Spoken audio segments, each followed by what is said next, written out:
And the central bank, hell yeah. And the central banks, absolutely. A serial entrepreneur, you're going to have to go into that one during your speech. He founded Canada's largest financial website in 1994, went on to start the Dollar Vigilante blog and newsletter talking about the coming collapse of the monetary system. Jim Babb speaks very highly of you, by the way. Shout out to Jim Babb, he's in the audience. It has spun off various other enterprises, including TPD passports, where he helps slaves get foreign passports to free themselves from their oppressive governments, and recently started the Gulch, Chile, a libertarian expat community in Chile. And you guys share shit on Facebook and you think you're doing something special. This is awesome. He also hosts the popular Anarchist podcast, Anarchast. That's awfully clever. And most recently has been in world media with the launch of the world's first Bitcoin ATM. Put your hands together for Mr. Jack Berwick.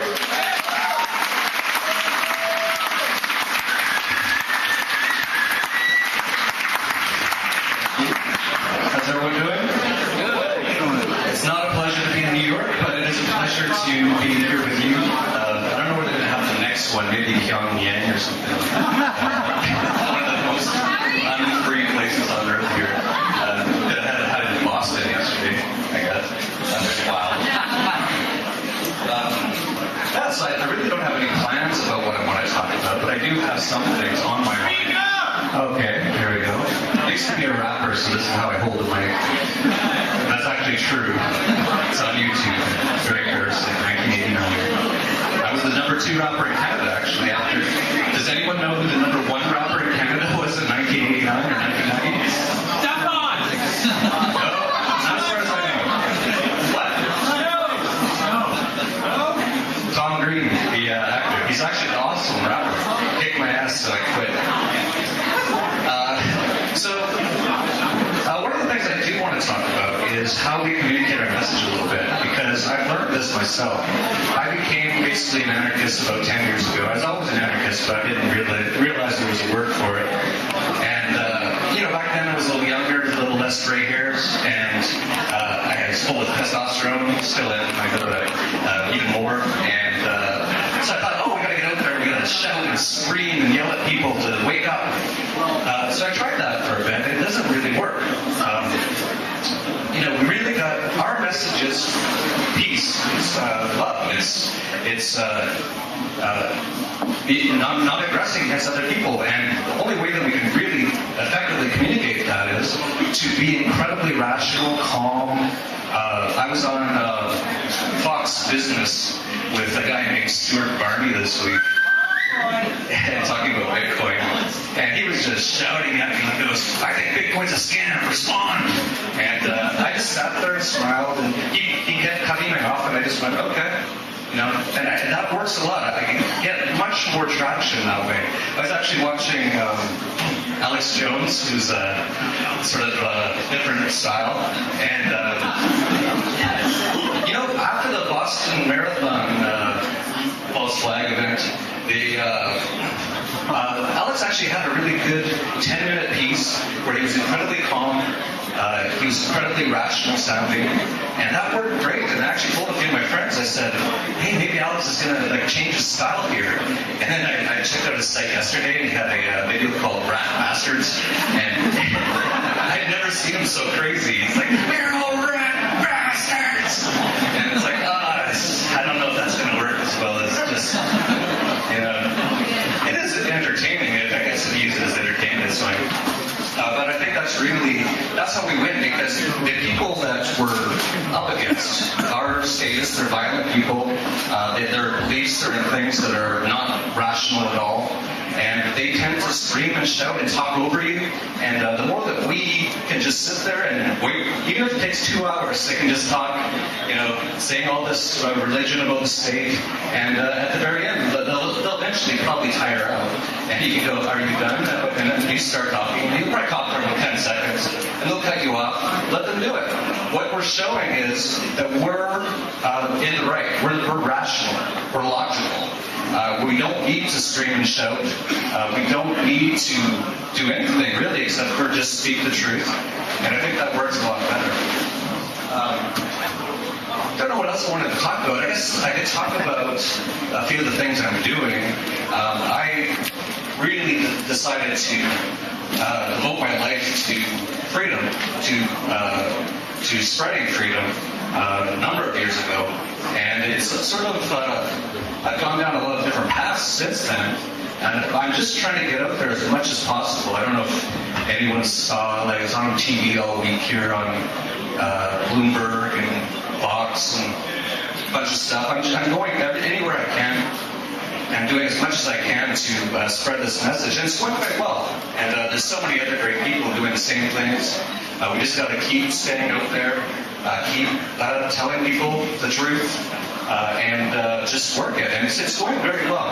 I started up a number of enterprises, which make a lot of sense for what we're doing. One of them is Gulch in Chile. I write something called the Dollar Vigilante, and I talk about how the U.S. dollar is going to collapse. And all the Western nation states will basically collapse in the next 5 or 10 years, I believe, and in one form or another. And definitely the currency, the monetary system has to collapse. It's taken the cake. If you actually understand the numbers, it's already so far past over. They just don't know it yet. And so I read about that kind of stuff. And a big part that I've been saying to people is to get out of these places, these terrible places like the USSA. I'm originally from Canada. I left in 2004. I originally tried to sail around the world. I sunk my boat in El Salvador, and it just kept going. I went to about 100 different countries. Then I moved to Thailand for a while, which was awesome. I really enjoyed it, a lot of personal freedoms there. And then I had a crazy Thai girlfriend, so I had to escape, so I went to Mexico. And met a girl there, ended up marrying her, so I was kind of there quite a bit now in Acapulco, which is awesome. A lot of people have been coming down. There's a lot of anarchists that have just started moving down there. We all hang out, it's a lot of fun.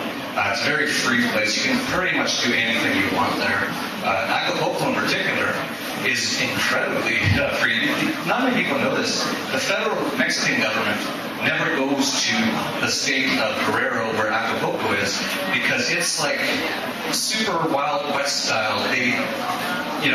They'll just shoot the president if he comes there. They're like, get out of here. Stop it. Like, they're very freedom-minded, incredibly freedom-minded. You can do anything. They actually did go into the Acapulco jail once. And some federal government guy came down, and he's like, we've got to see what's going on down there, because they don't talk to us, they don't do anything.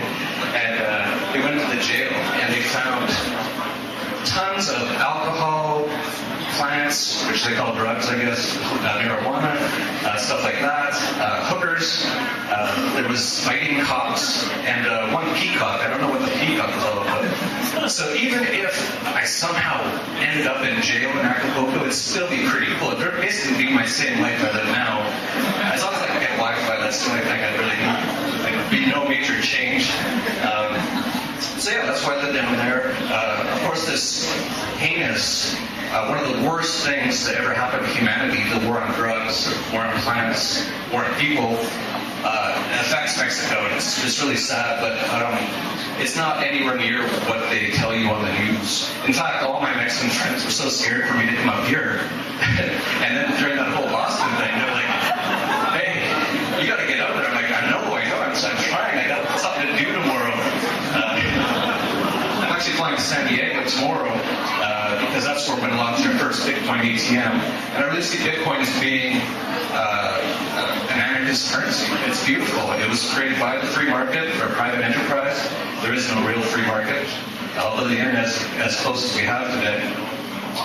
And so I'm really happy about that because I can literally walk to Mexico from there, or even swim if I have to. It's very dangerous to come up here. I get arrested almost every time I'm in the U.S. and I literally don't do anything more than what you're seeing.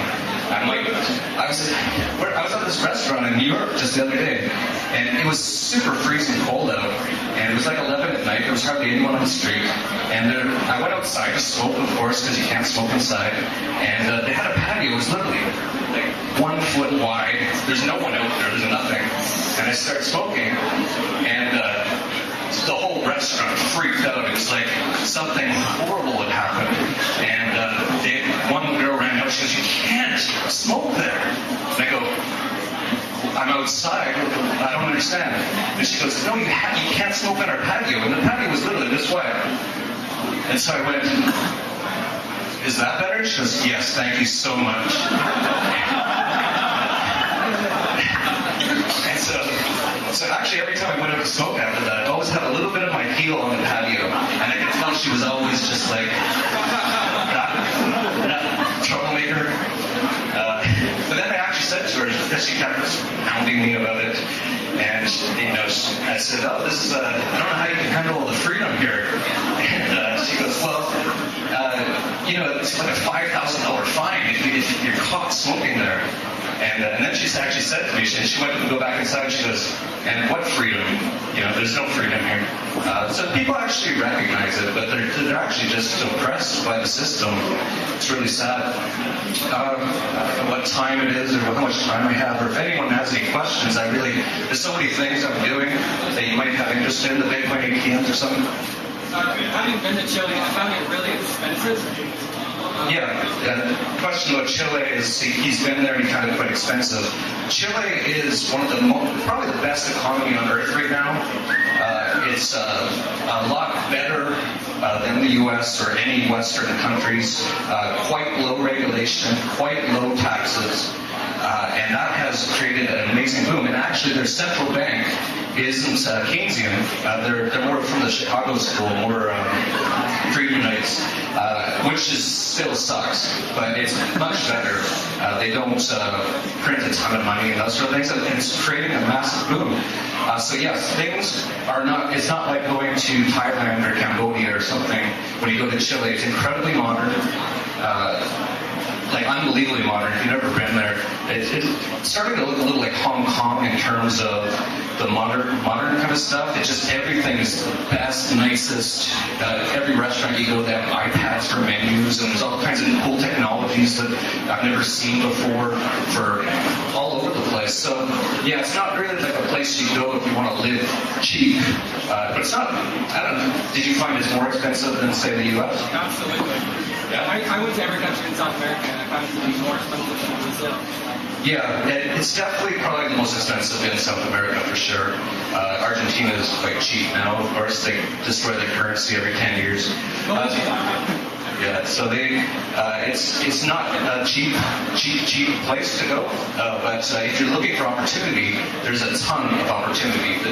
And especially with what we're doing, we're building a place called Gulch, which is pretty cool. We're actually going to have like street names like Stefan Molyneux. What's a street name? Like Boulevard? That starts with an M. Yeah, okay, we'll figure it out. Stefan. We'll figure out that street name. So yeah, all the streets can be named after anarchists and freedom fighters. Yeah, it's just going to be cool. So there's a lot of people going to be going down for that. We're going to start selling lots soon, hopefully. All of our delays are caused by, can you guess, the government.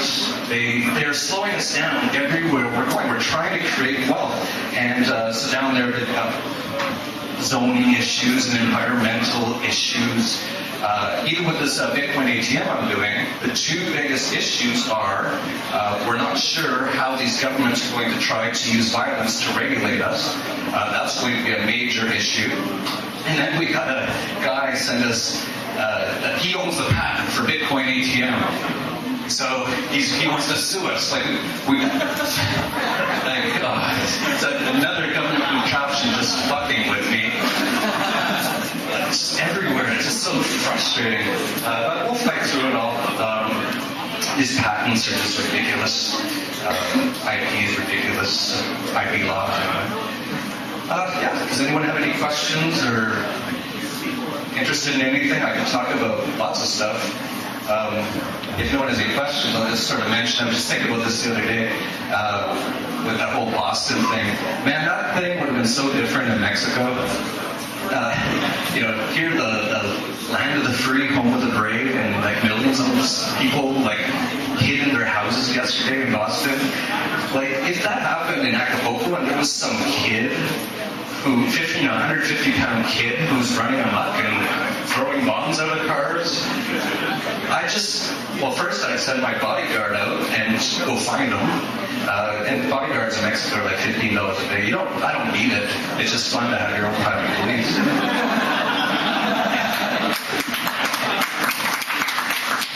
And then, if he gets by the bodyguard, I have weapons there. They are illegal, but I don't care what the government says about anything. It does not matter.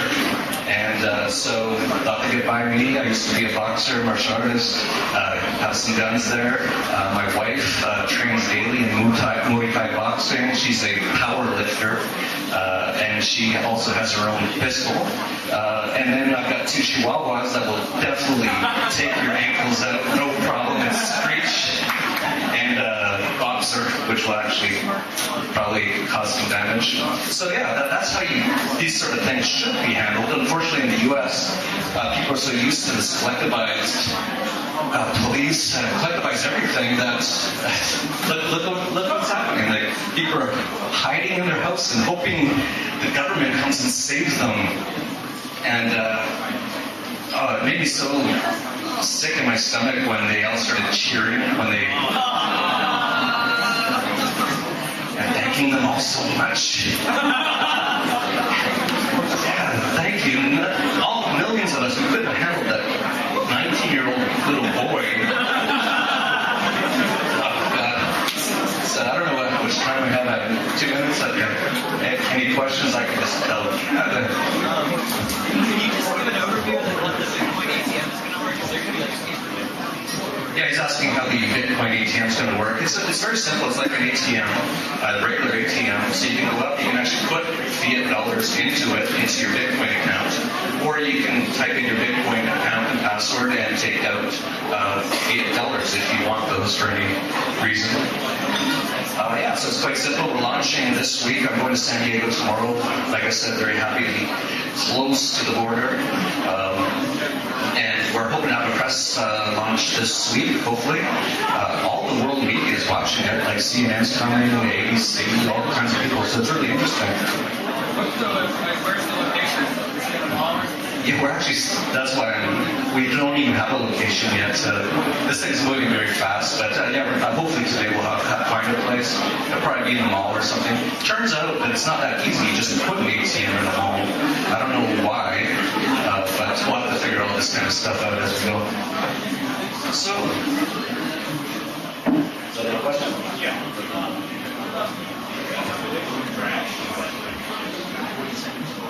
Yeah, he's asking about Bitcoin's supposed crash. It started the year at 15, as everyone knows, and went to 250, and it's now like 120. The reason that I believe it's the volatility is because it's still a very small market. There's 11 million Bitcoins outstanding, and so at today's rate, that's $1.3 billion worth of Bitcoins. That's a tiny market. And we get all this media, like I was on every mainstream media last week talking about it, everyone's talking about it. So it brings in a lot of demand, there isn't a lot of supply, it spikes, then as always it goes too far, people panic, they all start selling. As Bitcoin grows, as it becomes more used as money, it will become less and less volatile because it will be a bigger market. I think that's it. All right, thank you very much.